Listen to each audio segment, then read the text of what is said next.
Good evening, good evening, everyone. As you can see, I'm in my vehicle. So here in Ohio, and I want to thank you, Imrana, and the rest of the Girls Fight Pakistan team, Barack, Sabad, Aisha in particular, all of you ladies for what you're doing to empower and inspire the women and girls of Pakistan. This mental health series is especially important to all of us because no matter what our circumstances may be, whether it's financial literacy, academic literacy, we have to be in a healthy place. So I'm looking forward to learning from this session, and I want to thank you for taking the time to be here. Bye-bye. I'm going to go off camera and go mute. Bye-bye. Wait, one more thing. One more thing. I'm sorry. I want to thank our special guest, Miriam Raza, for being here today. Thank you so much. I'm looking forward to learning from you and hearing what you're going to share. Thank you. Thank you so much, Gail, for your kind words and your continued encouragement. And of course, your leadership inspires us daily, and it pushes us to work harder towards creating safe spaces and empower women and amplify their voices. We are also deeply grateful to collaborate with Youth Parliament Health Committee, K Chapter, whose dedication to promote mental health awareness and well-being among youth and women aligns perfectly with our mission. We have with us Ms. Arfa, the representative of Health Committee. Ms. Arfa would love to hear a few words from you as well. Okay, so hello everybody. My name is Arfa Hassan and I am serving as the Chief Secretary of Mental Health Committee of Pakistan Health Parliament Kinnaid chapter. So let me tell you a bit about the Pakistan Health Parliament, which has long been a space for students to engage with critical health issues and contribute to meaningful advocacy. As part of this initiative, our chapter continues to expand its impact through specialized committees. The head of this chapter is our president, Ms. Angshe Khan, and one of the main part of this chapter is the mental health committee, which is led by me. And we are working to create safe spaces and encourage conversations around mental health. Thank you so much, Arfa, for your kind words and for partnering with us on this meaningful cause. Now it's my absolute honor to introduce our guest speaker for today, Ms. Mariam Raza Zaidi. Mariam is a humanitarian who has worked in both the development and corporate sectors for over 12 years as a behavioral and communication specialist and trainer with prestigious organizations such as UNICEF, the World Bank, the Global Fund, and ARC International. She joined UNICEF Pakistan in 2009 in the polio program and was part of the core team that developed the first national emergency action plan for polio eradication. She has worked with diverse and high-risk communities across Punjab, designing highly effective behavioral change strategies, and later expanded her work as SBC consultant in Pakistan and the Middle East, Africa, and also Europe. Currently, Mariam serves as an SBC training consultant for UNICEF Geneva headquarters for outbreak region. She has also had the honor of serving as advisor to then Prime Minister of Pakistan, Syed Yusuf Raza Galani, on image building and international advocacy. Mariam holds a community health system certification from Howard University, a master's in international relations and diplomacy from Qaid Azam University, and humanitarian law certification from ICRC Geneva. She currently resides in Lahore with her husband and two beautiful children. We are truly honored to have her with us today to share her valuable insights and experiences on today's important topic. Before I hand it over, just quick note for our participants. If you have any questions during the session, please feel free to drop them in the chat box. We'll have a 15-minute interactive Q&A segment at the end where you can also unmute yourself to ask your questions directly. Now, please join me in welcoming Ms. Mariam Raza Zaidi. Ms. Mariam, over to you, please. Thank you, Imrana. I hope you can all hear me. Assalamu alaikum. Thank you for the lovely introduction. I think it was above and beyond. Thank you, Gail, for welcoming me to this really, really interesting, and I believe I see a lot of male colleagues here. So it's going to be a very interesting discussion on how mental health is truly affecting working mothers. What are the barriers, and what is the possible support that the community at large can give them? And particularly, I think not just the males, but also females. Because we need to stick together and work together and really try to amplify our work life as well as our personal lives at home. So thank you for this opportunity. I have primarily, and as Imrana has said, I've primarily worked in social behavioral change for about 14 years now with children and adolescents. So, and I've worked in Pakistan, Afghanistan, and across the African region, Middle East, and also Europe. I've worked primarily in emergency response, so war-stricken areas or any kind of calamities, emergency response countries, and that kind of gives you a diverse aspect into how things are going around in the world, and you'll be really surprised to know that whether you're in a first world country or a third world country, whether you're in a developing nation or a developed nation, whether you're in a conservative society or a really, a modern woke society, the problems that women face in general and the problems that working mothers face in particular are very similar. So, this whole notion that maybe women across the world in more developed countries don't have those problems or don't face that parity at work is an absolutely wrong notion. I was really happy to know that, we're going to have a mixed audience today from within Pakistan, but also internationally. So, and maybe towards the end when we are having the discussion, I would really like to know, if that settles well with you all, that women, whether they are anywhere in the world, do face a certain kind of problems which are very similar, which is why we can connect with each other on that level. I'm going to start by sharing a small presentation. We will go through it. It'll be about a 20-25 minute session in which we will primarily talk about how mental health problems in working with mothers is taken by themselves and also by the society. And then, of course, we will take it forth by helping ourselves understand what are the kind of changes that we as working mothers, or even just as mothers, need to make in order to make our lives slightly easier. Because it can never be easy for a mother. I mean, we need to get that straight. The world's most difficult job, any job, the world's most difficult job is to be a mom, is to be a mother, is to be amma or ammi or mama or whatever you want to call her. It's the most difficult job. No job, not even a CEO, the director of the company, for that matter, somebody going up in space through NASA. You cannot compare any job with the amount of stress, the amount of hard work, the amount of dedication, the amount of time consuming, the amount of tiring job that being a mother is. And I particularly don't want anybody to feel over here that, this session is only for working mothers. And if I'm not a working mother, or if I'm a stay-at-home mom, or if I'm a mother that's working part-time or remotely, I don't qualify. Absolutely not.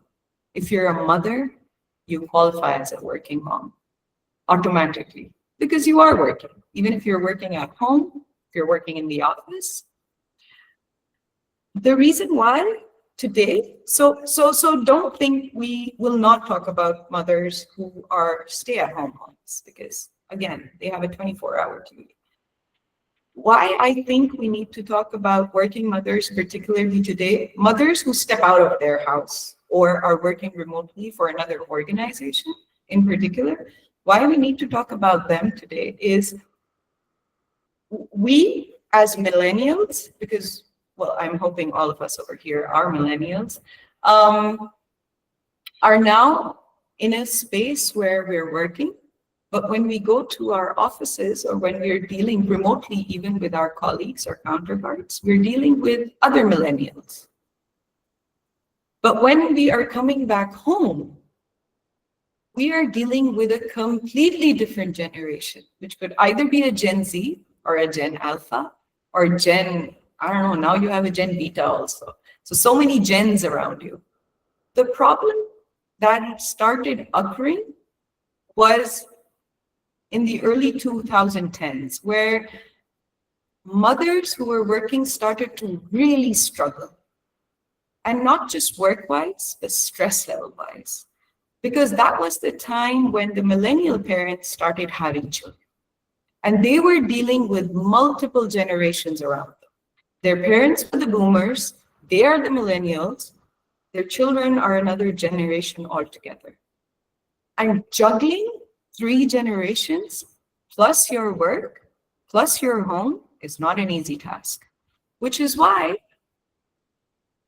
this session in particular will help you understand or will guide you into why you are feeling stressed in the first place and what are the societal barriers that are not really helping you. And then, of course, we will talk about some kind of support systems that we can have, some kind of problem-solving activities that we can do to make our lives somewhat easier. Now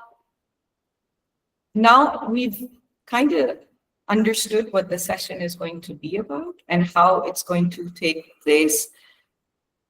We also need to understand one thing, and that's something that will kind of settle the show for us today, is we as mothers yearn for acceptability. We as mothers yearn for credibilities. Acceptability and credibility does not come with the fact that you are working or you're not working. If you're a homemaker, it's the same thing. You yearn for acceptability and credibility from your spouse, from your children, from your in-laws, from your extended family, from your own parents and siblings, so on and so forth, from the society in general. How people are looking at you. How is my child dressed? How is my house looking like? Is it clean? Is it not clean? How do I dress up? Am I presentable? Am I not presentable? Is the food on the table cooked nicely? Do I present it nicely? What are the guests going to think? What schools are my children going to? Are they up to the level of where everybody else's children are going to? There are 101 steps or 101 things that come every day in a mother's life where she would want somebody to give her the credit or somebody to accept that, hey, you know, whatever you're doing to the best of your ability and you're doing great. Because right in the beginning, I said, there is no job on earth that is more difficult than being a mother. And I would never want to take that away from anybody. Now let's talk about professional women. Professional women who are either working full-time or part-time in organizations. They have to step out of their homes. They have to leave their children or their spouses, etc. And they have to go work in an office environment. Let's put it that way. Then we're also talking about women who now work remotely. After COVID, it has become very common, even in large corporate sector organizations, as well as the development sector organizations, that remote working is preferred or part-time working is preferred, as a lot of them seem that, oh, it is bringing in, let's say, people are working better and the work efficiencies have increased. That is the realm that we will be working today in professional mothers. We will be talking about their roles and how their roles as professionals and as somebody who's also running a family unit balances out. One thing that I separately want to talk about today is the mental labor that each working mother has to go through. And that stress and that mental labor is the real reason for working mothers today who are struggling. You may have a lot of support at your home. You may have help through, let's say, if you're living in a joint family system, in case of a South Asian setting, you will have support. You will have people who will be helping you around, who will be helping your child. If you're living in a nucleus family, you don't even have that support because you are you, and then there's your spouse and your children, and that's about it.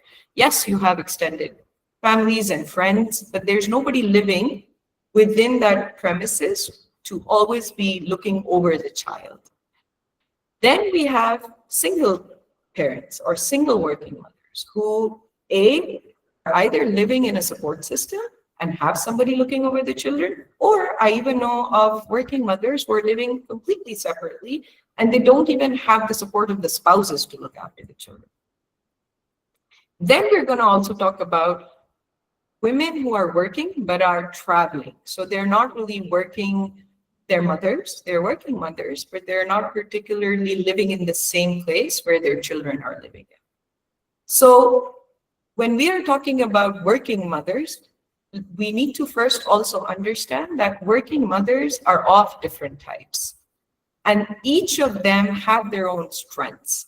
Why am I starting with strengths? Because I want everybody here, whether they're males or females, to understand and to realize women are super beings. And I think the medical science has also proven it. Nobody can tell how a woman from, the day she gives birth to the child, to feeding the child, to making that child grow up and seeing that child grow into a toddler and then an adolescent and then, an adult and then so on and so forth. Mother is a piece of God on this earth, whether she's a working mother or a homemaker. And she is doing magic. I don't think there's any man who can say, hey, don't worry, I will end up making a human being inside my body. I will take out that human being who is vulnerable, who is struggling, who cannot do anything for himself. He cannot even feed himself, look after him for himself. He could probably die in one day. And the mother takes charge. And she keeps that thing alive. Can you understand the amount of stress as a human being to take care of another human being? The amount of stress that you have to keep your children alive? The amount of stress you have to keep your children protected? The amount of stress you have every day to keep them healthy and fed and cleaned and washed? And that job is never ending. Above and beyond that job, you are also working for a company, or you're also working for somebody else, or even if you have your own business, you are doing another mental exercise. You're also doing a physical exercise if you're driving the car and going over there or sitting on to meetings or writing or doing board meetings or making presentations. So there's one part of your brain that is completely consumed by where is my child? What is my child doing? Is my child okay? The constant stress, the constant mental stress, it's unimaginable. It's unfathomable to live in constant stress, just to know my child is okay. And then, the rest of the world comes.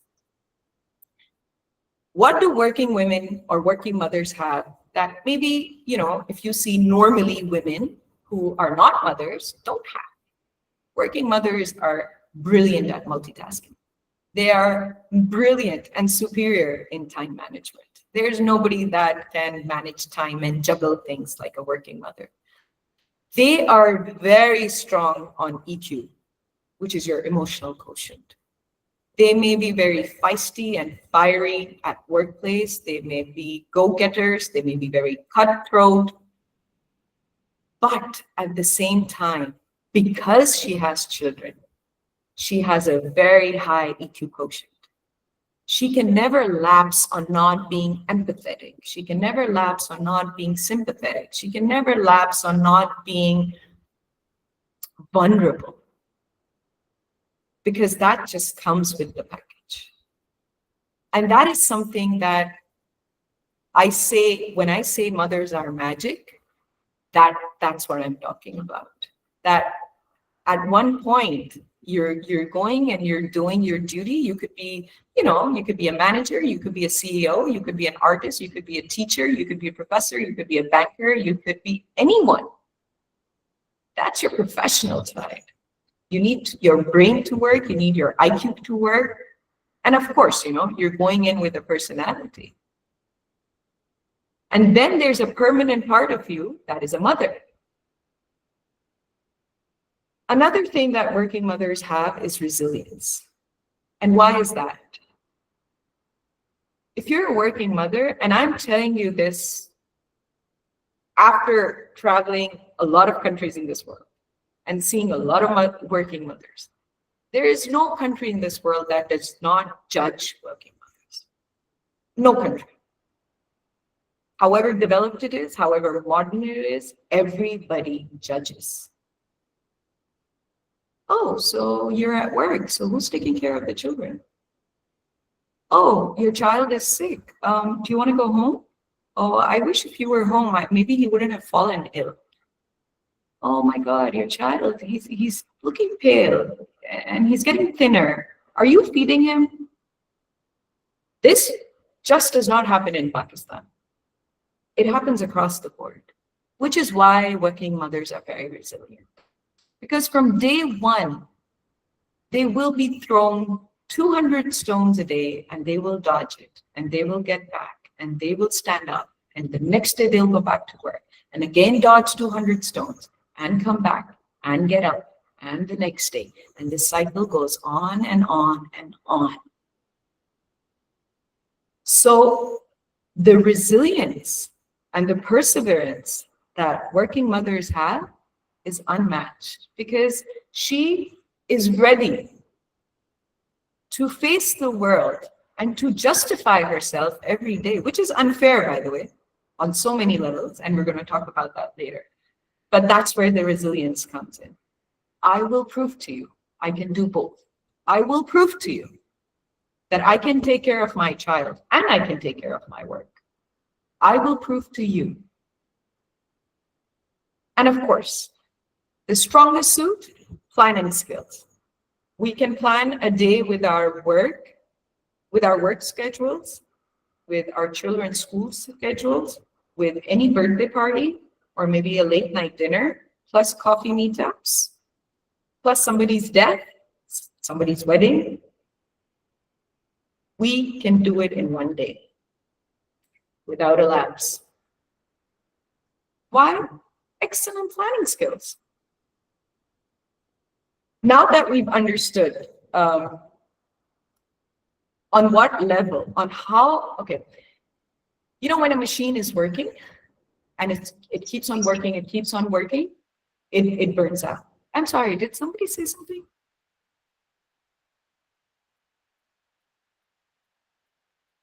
Sorry, okay.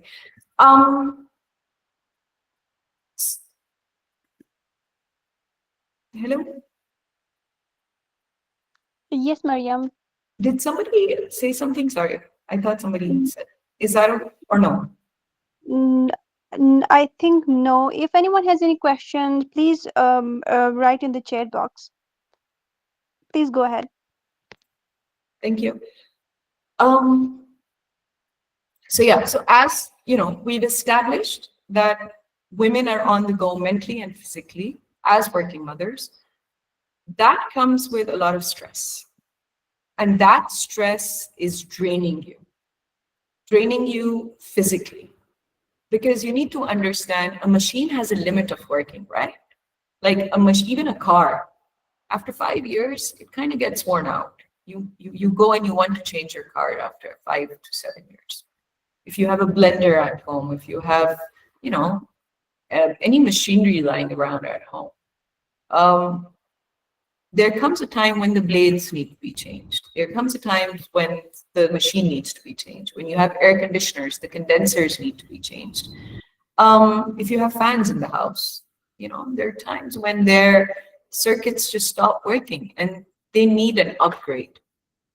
Unfortunately, that is not the kind of luxury mothers or working mothers have. You're that one person who just keeps on going and going and going and going, day in, day out, for years and years and years. There's no replacement. I mean, you can't tell your child, oh, I'm getting your new mom because your mom's really tired. Let's put your mom for charging for the next 2 months. Let's have a new mom. No, you can't do that. You don't have that option. You don't have the option of switching off. And what does that do? That does two things. Number one, somewhere down, you start to run on really high expectations.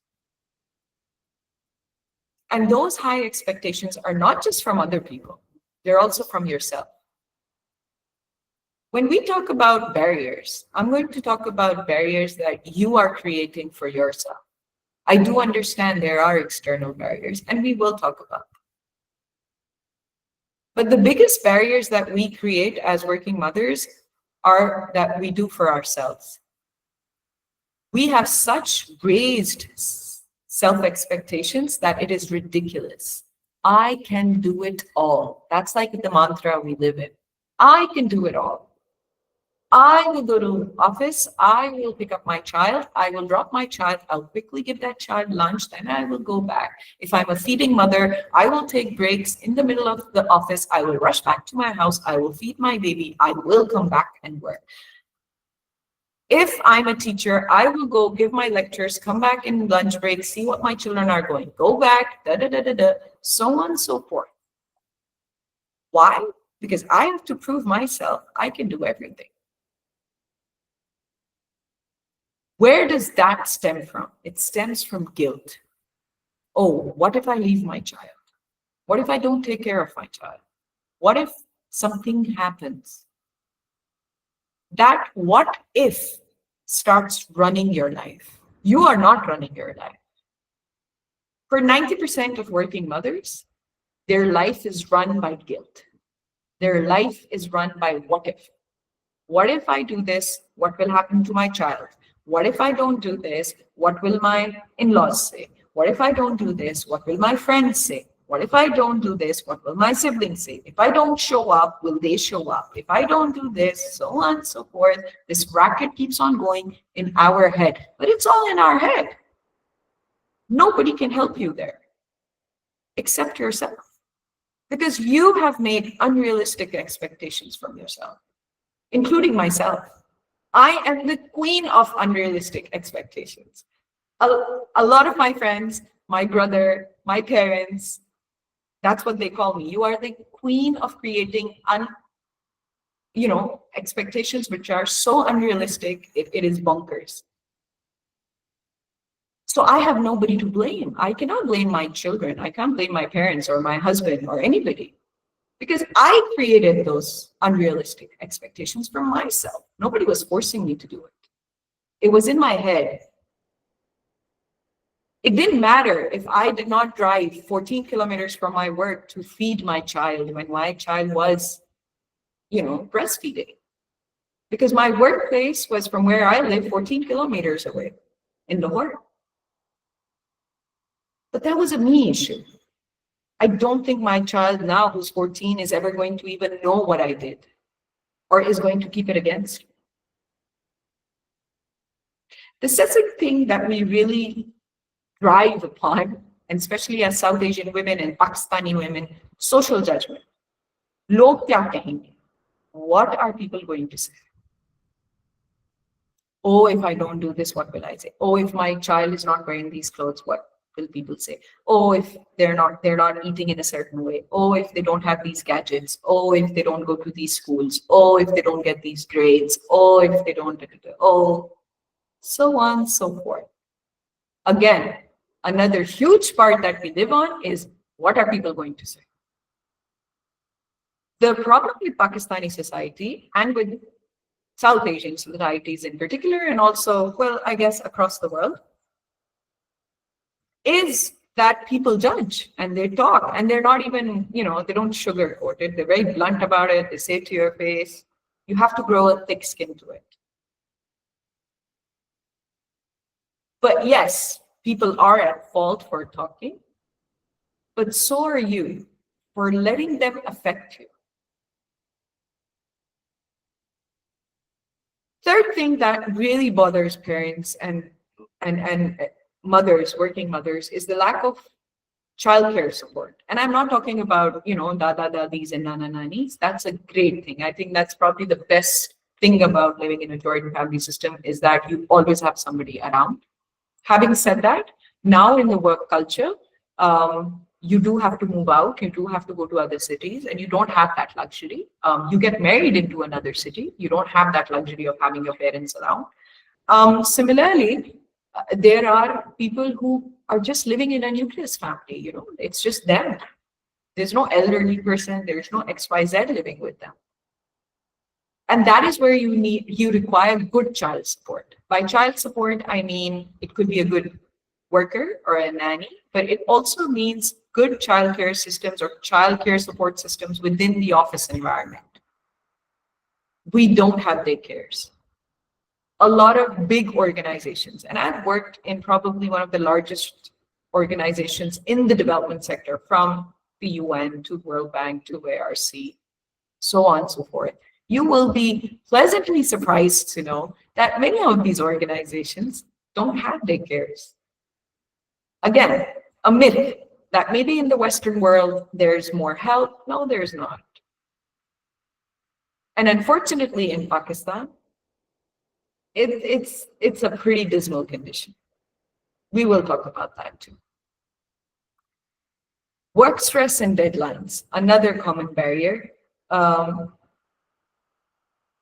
We are working mothers, so you need to understand work is something that is a part of that connotation, right? I even said it in the beginning. There's one part of our brain that is the intelligence is working, and then the other is the mother part is working. The work stress and deadlines are real. It's real for men, but it's also real for women.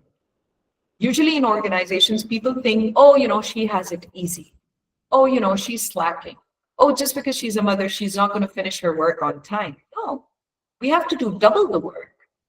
We have to prove ourselves double to anybody else who's working over there, just so that we will not have social judgment.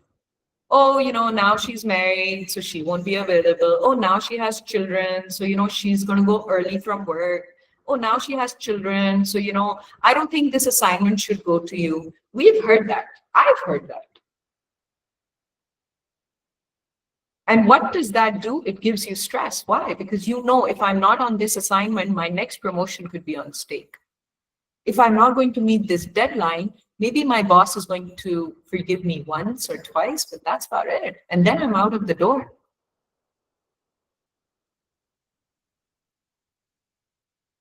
The impact on mental health of all these stresses, physical health, yes, but on mental health are tremendous. You have anxiety, stress, burnout, sleep issues, fatigue. You're emotionally so stimulated all the time that you're always in a fight or flight mode. There could be anything and nothing that could trigger you or trigger your emotions. There are times when, my children would say something which in all honesty wasn't a big deal. But I would just get so mad at them. It's a really small thing. Why? Because I have been under stress the whole day from work. And when I come home, that you would be expecting that, hey, I will have a lay down. I will have like men have lay downs. They come back from work and then that's it. भाई काम से आए हैं, अब उनको कोई तंग ना करे. This is a standard line that goes around in every household in Pakistan, regardless of what social strata you belong to. What they don't realize is that Baji bhi, she's come back from office work and she needs the same amount of tender love and care and support that Bhaijan needs. But people tend to forget that. Nobody's going to come running to you with a glass of juice, because you have to make it yourself. Or you'll have to probably guide your servant to do it. When you come home, you're more worried about homework kiya ya nahi kiya, did you take a bath or did you not take a bath, did you eat properly, did you do this, is your room made? You're going to tell, if you have servants in the house or if you have house help, you're going to ask them, was this done? Was the food cooked properly? Were the clothes washed? Your mind resets from a working woman into a homemaker.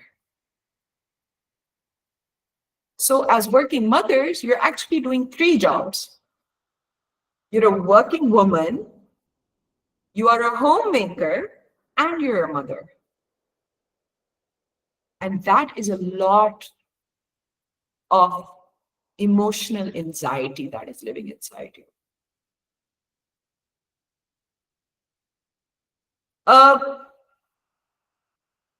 There's one aspect that I would like to talk about here is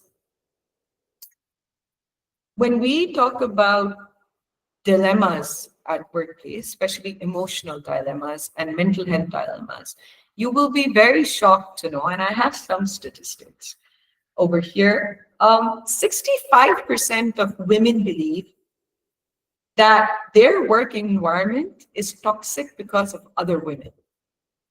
That was quite shocking for me to find out. But we've all gone through it as working women. There are other women in the organization who at times pull you down more than men. Maybe those women have not been married. Maybe those women are, still much younger. Maybe those women are married but don't have children, and they chose not to have them, which is perfectly fine. I respect that. Or their women who have crossed the age of, their children being toddlers and adolescents, and now they have children who are much older, and they've probably forgotten their time, how they were, and how struggling their phase must have been. And that toxicity amongst women is also a huge reason why at workplaces women suffer. Because I've seen many times your male boss will be a little more empathetic towards you, or if not empathetic, well, at least be sympathetic. But women bosses won't be. They'll keep on pushing you till you break, just to prove a point. But then when we go back to the first slide where I said, you are asking for too much from yourself. You need to set your boundaries, and those boundaries need to be 100% clear to you as well as to other people. Even if those boundaries come with a cost, because they will. Because one thing that we all need to understand is you are not Superman.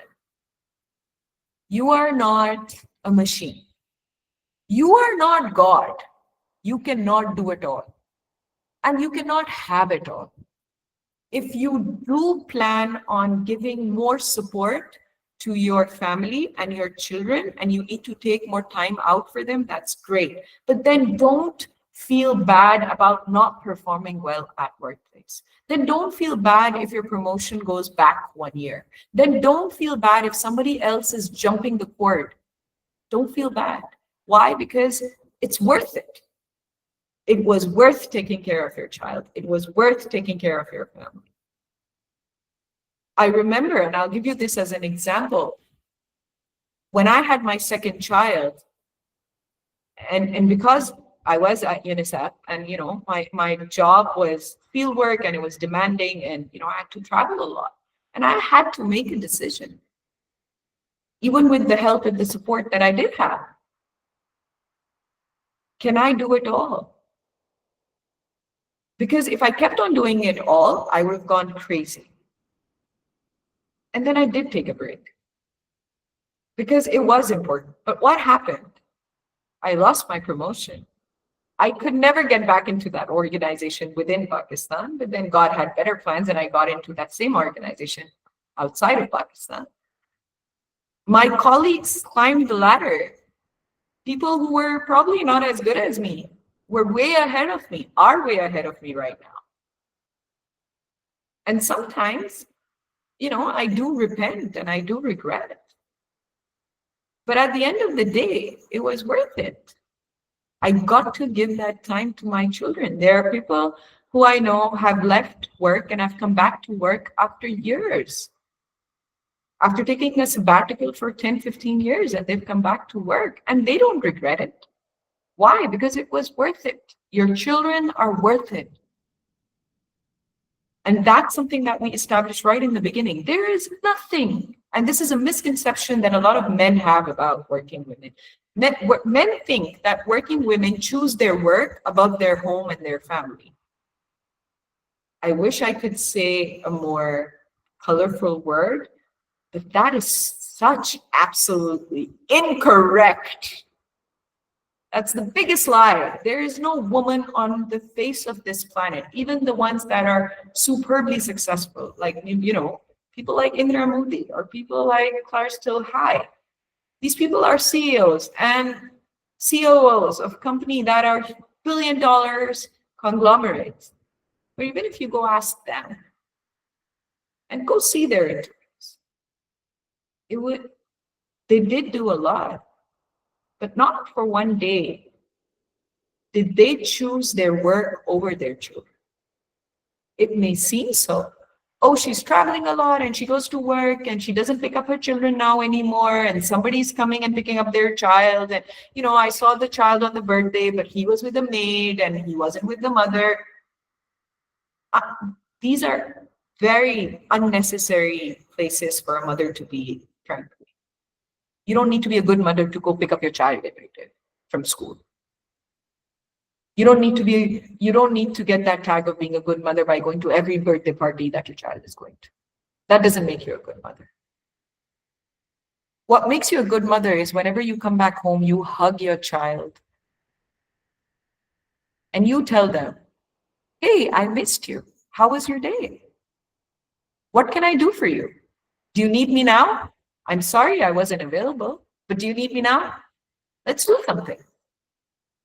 It's the quality of time that you're giving your child, not the quantity of time. You're driving the car and nagging the child, oh, because of you, I'm in this traffic. And because of you, I couldn't do this appointment. Because of you, I have to do this. I mean, what's the point in being with your child if you're continuously going to nag him and scold him all day long? It's better if you step out of the house. Because working mothers have a lot of guilt, they overdo it also. We like to impress our children more. It helps them.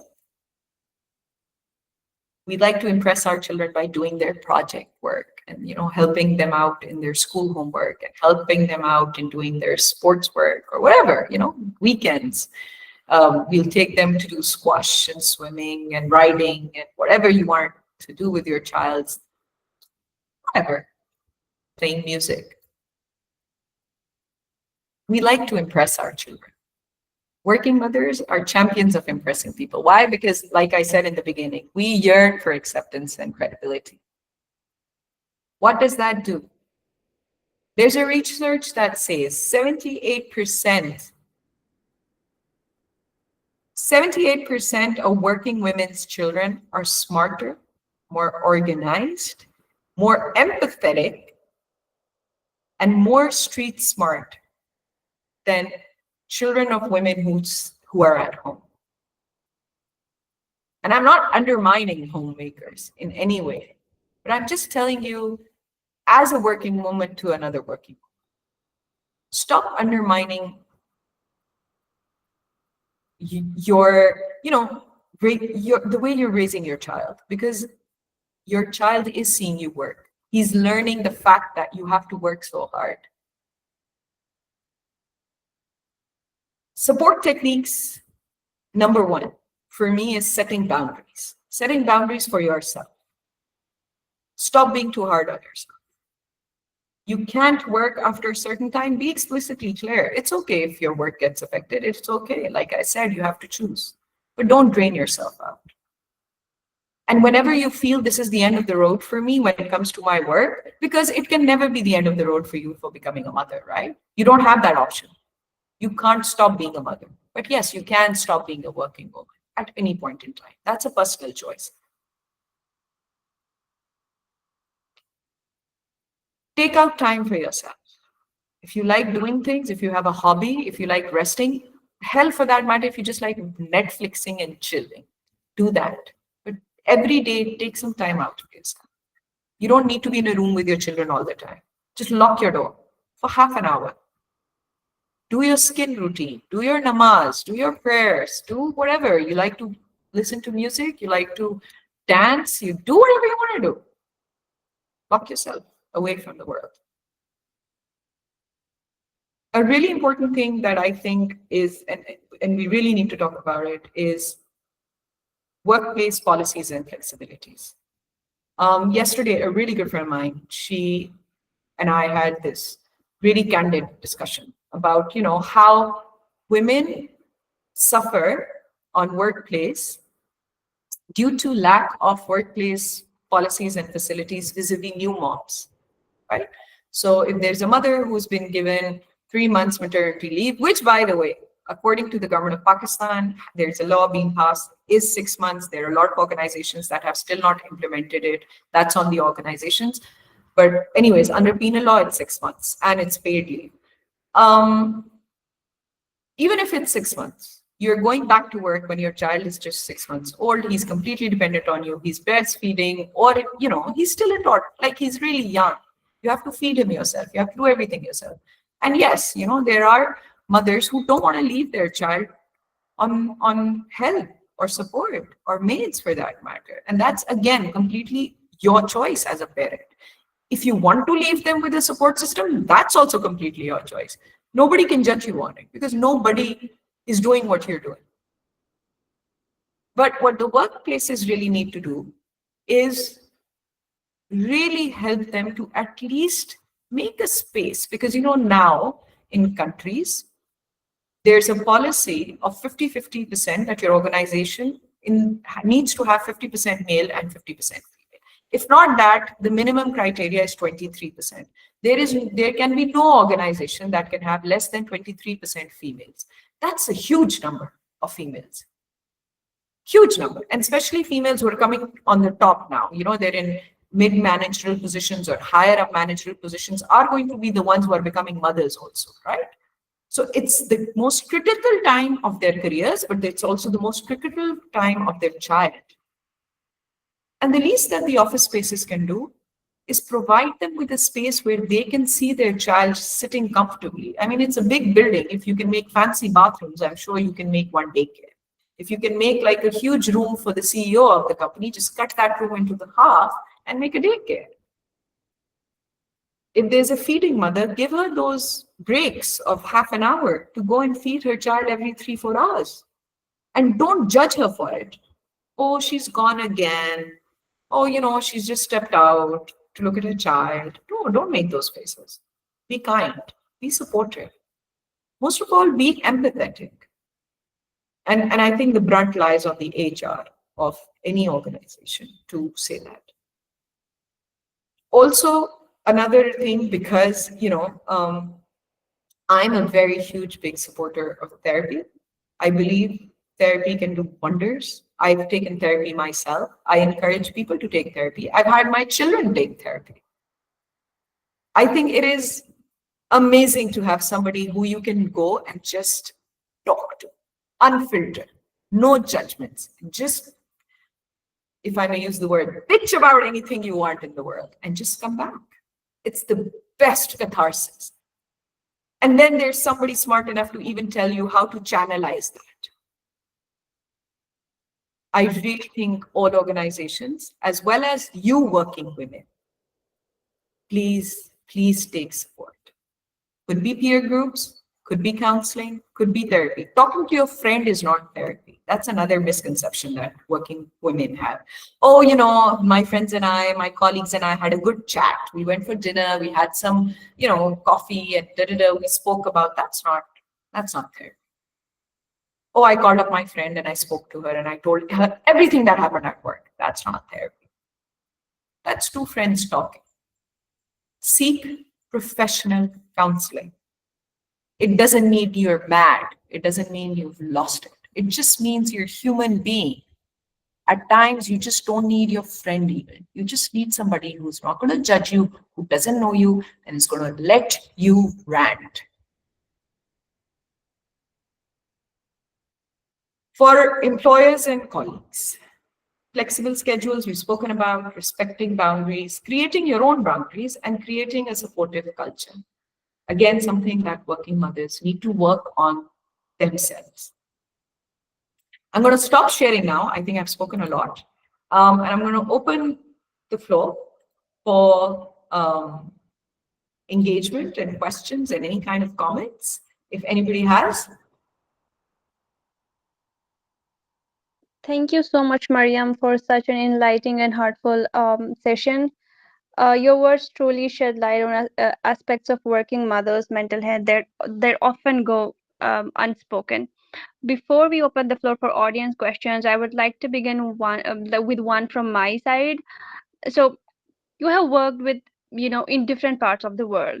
How do you think cultural attitudes toward women's mental health in Pakistan differs from other regions you have seen and you have been to? That's a great question, Imrana. So I think right in the beginning, I had kind of made that clarity.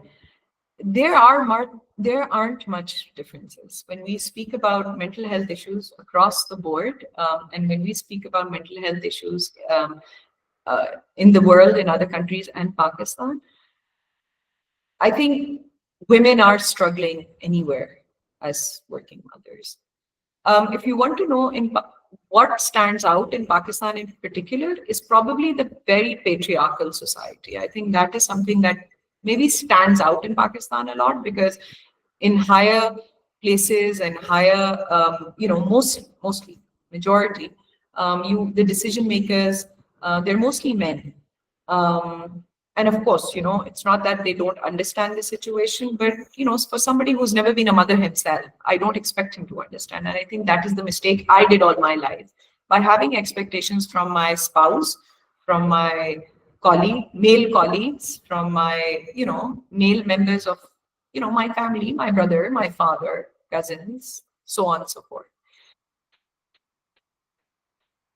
I think they never grasp the intensity of the situation.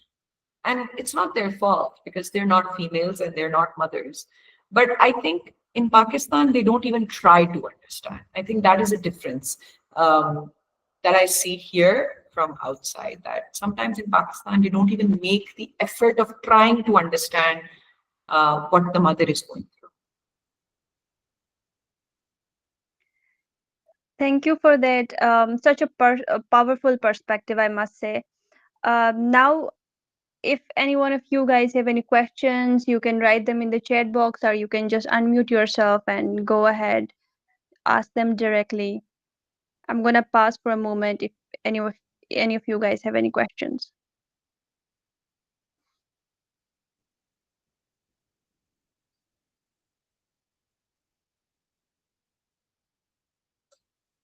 Oh my God, nobody has a question.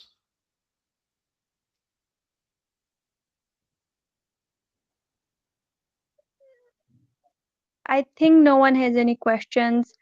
So thank you so much once again, Mariam, for your time and valuable insights, and to all of our participants for joining us today.